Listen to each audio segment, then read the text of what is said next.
Գործարար համայնք ներկայացուցիչներն ու պետական կառավարման համակարգի որոշում կայացնողները նորից մեկ տանիքի տակ են։ Հանրապետության վարչապետի նախաձեռնությամբ բիզնեսմենների հետ աշխատաժողով մեկ տարվա մեջ արդեն երկրորդ անգամ է անցկացվում։ Առաջինը Դիլիջանում էր, հիմա հանդիպման հասցեն ջերմուկում է։ Մեր այստեղ այսօրվա գալու մոտիվացիան կախված է նրանից, թե ինչ տեղի ունեցավ նախորդ քննարկումից հետո։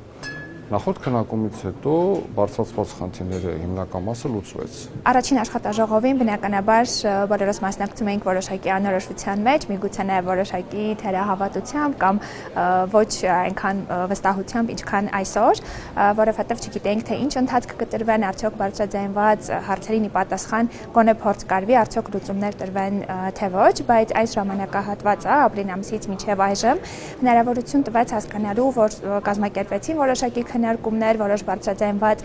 խնդիրներին, այսպես տեղաշարժ կա, այսինքն դեպի լուծումներ գնացող տեղաշարժեր կան։ Խնդիրների հաղթահարման լավագույն ճանապարհը պետություն մասնավոր երկխոսությունն է, եւ այսօր ունենք լավագույն օրինակներ պետական կառավարման մարմինների հետ, որ բազմաթիվ խնդիրներ, խնդրահարույց հարցեր հենց երկխոսության եւ կլոր սեղանների շուրջ է, որ ստանում են արդարացի լուծումներ։ Հանքարդյունաբերությունից մինչև արտադրություն, քաղաքաշինությունից գյուղատնտեսություն, ֆինանսներ, սրահում հավաքված են գործարարներ, միությունների ներկայացուցիչներ տարբեր ոլորտներից, ընդ որում նաև այսպես ասած նորեկներ, որոնք նախորդ աշխատաժողովին չեն մասնակցել, բայց ընթացքից տեղյակ գործընկերներից լավատեսական մեկնաբանություններ լսել էին։ Աշխարհի 30 երկրում, այդ թվում Հայաստանում կառավարման համակարգերի աշխատանքի արդյունավետության բարձրացման հարցում հմտացած Ռաֆի Սամարջյանը նրանցից մեկն է։ Թե մասնավոր, թե պետական, թե դեղական ինքնակառավարման մարմիններ, քաղաքապետարաններ եւ այլն, թե վարչություններ պետք է միջազգային կառավարման ստանդարտներով աշխատեն եւ ես այսօր այդ բաժինը պետք է ներկայացնեմ։ Հարցեր ուղղելու, դիտարկումներ, մտահոգություններ հայտնելու հնարավորություն համաժողովի մասնակիցները ունեն։ Հանրապետության նախագահի համար կարևոր է, որ որոշում կայացնողները առաջին ձեռքից լսեն հարցերը ու հստակ հասկանան գործարար համայնքն ինչ պահանջներ ունի պետությունից, կառավարությունից։ Մենք պետք է կարողանանք գնահատել այսօրվա իրավիճակը, ինչպես եղավ, որ Հայաստանի Հանրապետության տնտեսական կյանքը այս տարի այսքան ակտիվ էր եւ ինչպես եղավ, որ այն կանխատեսումները, որ կար տարվա սկզբին, բարեբախտաբար իրականություն չդարձան, այլ ընդհակառակը։ Մենք հնարավորություն ունեցանք ավելի ակտիվ տնտեսական կյանք ունենալ, առանց տնտեսական աճի մենք որևէ հաջողության չենք կարող հասնել։ Գործարարներն իհարկե տարբեր որոշում կայացնողների հետ հանդիպման հնարավորություններ միշտ ունեն, բայց այս ձևաչափը յուրահատուկ է նրանով, որ մեկ վայրում են ըստ էության բոլորը, անկաշկանդ շփումներով, համատեղ քննարկումներով, համակարգային հարցերի շուրջ տեսանելի արդյունքների հասնել հնարավոր է։ Տնտեսության մեջ էլ մենք հաճախ առերեսվում ենք մտածողության ձևերի եւ բանաձևերի հետ, որոնք համարժեք չեն այն փոփոխություններին, որ տեղի են ունենում Հայաստանում։ Ընդ որում ես նկատի ունեմ թե կառավարությունում, թե պետական մարմիններում եւ թե գործարար համայնքում եւ այդ առումով կարեւոր եմ համարում, որ տնտեսական մտածողության փոփոխության մասին մենք խոսենք։ Վարչապետը նաև այս ամբիոնից է շնորհակալություն հայտնում բոլոր աշխատող, արարող քաղաքացիներին, հարկ վճարողներին, միևնույն ժամանակ ընդգծում, հիմա ապրում ենք մի ժամանակաշրջանում, երբ միայն ներկայի մասին մտածելն արդյունք չի տա, պետք են երկարաժամկետ, հստակ ձևակերպած նպատակներ։ Կոնկրետ խնդիրների համատեքստում միշտ պետք է գտնել այն հենման կետերը, որոնց շուրջ աշխատելով մենք կարող ենք երկարաժամկետ պատկերացումներ եւ ռազմավարություններ ձևավորել, որը չի լինի միայն կառավարության կամ քաղաքական մեծամասնության ռազմավարությունը, այլ կլինի Հայաստանի տնտեսության ռազմավարությունը։ Տնտեսական զարգացման գործում բոլորը պիտի ունենան ներդրում ու այստեղ չկան առաջնային, երկրորդական գործոններ։ Անցել են ժամանակները, երբ կարող են լինել ոլորտներ, որոնցում բիզնես շահերը բացառվում են։ Չի կարող որևէ նպատակ մշակութային, մարզական, սոցիալական որևէ ոլորտում որևէ նպատակ չի կարող իրագործվել առանց տնտեսական զարգացման։ Ժամանակակից աշխարհում սպորտն էլ է տնտեսության ճյուղ, մշակույթն էլ է տնտեսության ճյուղ։ Դեռ նախորդ հանդիպման ժամանակ վարչապետն ու գործարարները բաժանվել էին պայմանով հաջորդ աշխատաժողովին հավաքվել խնդիրների մասին հստակ ձևակերպած հարցով ու դրանց լուծման 3 առաջարկով։ Այս հանդիպումից մի քանի օր առաջ Հայաստանի արդյունաբերողների ու գործարարների միությունը, որը 500 կազմակերպություն է համախմբում, ներքին քննարկումներ է արել ու աշխատաժողովին ներկայացել է պատրաստ։ Մեր առաջարկը վերաբերվում է հարկային վարչարարության կարգավորումների բարելավմանը, որը պետություն մասնավոր հատված համագործակցության էֆեկտիվությունն է բարձրացնելու եւ շատ է կարեւորում ներդրումային դաշտի բարելավումը, երբ որ հարկատուն եւ հարկային մարմինը աշխատում են գործընկերային մթնոլորտում, իսկ մեր հիմնական նպատակը սա է՝ լինի գործընկերություն,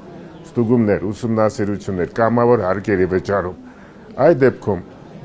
ներդրողները ավելի վստահ են գալիս Հայաստան։ Հավասար մրցակցային դաշտ, հովանավորչության բացառում, ենթակառուցվածքներ։ Արսեն Ղազարյանի համար ներդրումներ ներգրավելու առաջին 3 նախապայմաններն են։ Բոլոր ուղղություններով փոփոխություններ նկատում է, հատկապես վերջինի պարագայում։ Երևանից ջերմուկ էին գալիս եւ բոլորը զարմացած են։ Երբեք մենք այս որակի ճանապարհ չենք ունեցել։ Այսինքն պետական ծախսերը իրականացվում են էֆեկտիվ, թափանցիկ։ Գործարար միջավայրի բարելավում երկխոսության միջոցով։ Աշխատաժողովն այս ընդհանուր վերնագիրն ունի։ Փակ թեմաներ քննարկումների համար չկան։ Կառավարության անդամներն արձանագրում են, գործադիրն ու գործարարները նույն ուղղությամբ են մտածում։ Տեսակետները խնդրի բովանդակության առումով շատ տարբեր չեն։ Շատ ընդհանուր ընկալում կա, թե որ հարցերն են առավել կարևոր եւ հաճելին այն է, որ անգամ լուծումների պարագայում մենք ունենք շատ համընկնող տեսակետներ։ Ես այսօր ինձ համար արձանագրեցի, որ մենք խնդիրների հայտնաբերման ուղղությամբ միատեսակ ենք նայում մեր գործարար համայնքի ներկայացուցիչների հետ, որոշ դեպքերում ի ուրախություն մեզ նաև լուծումների տեսանկյունից ենք մեկ ուղղությամբ նայում եւ մեզ մնում է համատեղել մեր ուժերը, որպեսզի կարողանանք ի վերջո գտնել այն խնդիրները, որոնք կարևոր են եւ լուծման ենթակա են, եւ գտնել նաեւ լուծումները, որոնք կբավարարեն բոլոր կողմերին։ Նախորդող 6 ամսվա ընթացքում կառավարությունն ակտիվ քննարկումներ է անցկացրել գործարար 17 միությունների հետ։ Ստեղծվել են օրենսդրական նախաձեռնություններ, որոշներն արդեն հասել են ազգային ժողով։ Այսօրվա երկխոսությունը ավելի քան 6 ժամ տևեց, պանելային 3 քննարկումով, անընդհատ հարցուպատասխաններով։ Տնտեսական մտածողության փոփոխության ամենակարևոր բաղադրիչներից մեկն այն է, որ այս ծառնիմն է մտածողությունը բիզնեսում ընդհանրապես վերափոխվի։ Դրա համար շատ կարևոր է, որ կապիտալի շուկան զարգանա, որպեսզի մարդիկ հասկանան, որ համագործակցելը ավելի մեծ շահույթներ եւ եկամուտներ է բերում, քան ցանկապատներ քաշել եւ այդ ցանկապատների հետևում խրամատավորվելը։ Հարկի ընկալումը շատ կարևոր է, որ փոփոխություն տեղի ունենա։ Ես տեսնում եմ, որ այդ փոփոխությունը տեղի է ունենում։ Իհարկե այդ փոփոխությունը տեղի ունենում նաեւ զուգընթաց այն բանի, երբ որ մարդը տեսնում է, որ իր վճարած հարկը եկավ վերադարձավ իր ոտքի տակ, ցեխը դարձավ ասֆալտ, մութը դարձավ լույս, ավերակ դպրոցը դարձավ նոր դպրոց եւ այլն եւ այդպես շարունակ։ Վարչապետի առաջարկն է գործարարների հետ ստեղծել մի մարմին, որն ակտիվ գործող կամուրջ կլինի պետության ու տնտեսության միջև։ Հնարավոր կլինի գործում ներգրավել աշխարհում ոլորտի լավագույններին, որոնք կտան հստակ փորձագիտական խորհրդատվություն, բալանսավորելով պետության ու բիզնեսի առաջնահերթությունները։ Եկեք վարչական նոր հաստիկներ ստեղծենք, որ հետո բողոքենք վարչարարությունից, այդ կներեք մի քիչ հին մտածողություն է։ Եկեք ձևավորենք think tank կամ խորհրդատվական կամ իրավունքների պաշտպանության մի մարմին, ոլորտը ինչքան փող ներդնի, այնքան փող ներդնի կառավարությունը, թող վարձեն մասնագետներ, եւ մենք այդ top մասնագետներին գնանք վարձենք բերենք, ասենք խնդիրները ձևակերպենք դնենք, ասենք եկեք լուծումները գտեք։ Սա մեզ կօգնի եւ ներսում փորձագիտական կարողություններ ձևավորել եւ ունենալ մարմիններ, որը ոչ մասնավորինն է,